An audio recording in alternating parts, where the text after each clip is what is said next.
বাবা-মা ছাড়া দুনিয়াটা অনেক কঠিন। আপনাকে অনেক বেশি ফাইট করে এই দুনিয়ায় বাঁচতে হবে। জানি না কার কাছে কেমন, বাট আমার এটা পার্সোনালি মনে হয় যে মানুষটা কখনো আপনার সাথে খারাপ ব্যবহার করবে না বা করে নাই, সেই মানুষটাও দেখবেন বাবা-মা চলে গেলে আপনার সাথে কেমন ব্যবহার করে। আসলে এই দুনিয়াটা স্বার্থপর দুনিয়া, স্বার্থের দুনিয়া। এখানে আপনার আপন বলতে একমাত্র আপনার বাবা-মাই যথেষ্ট, আর কেউ না। আর সত্যি কথা বলতে কি, দুনিয়ার কেউই আপন না, না বাবা-মা না কেউ।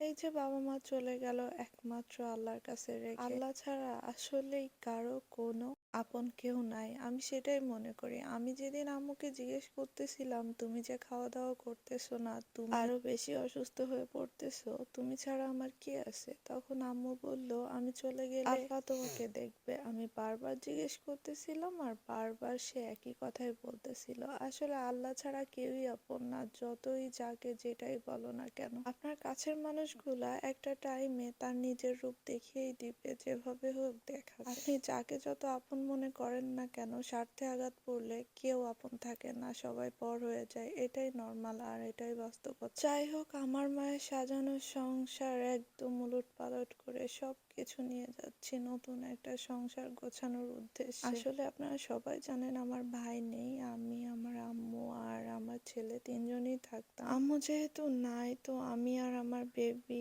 একটা বাড়িতে কিভাবে থাকবো।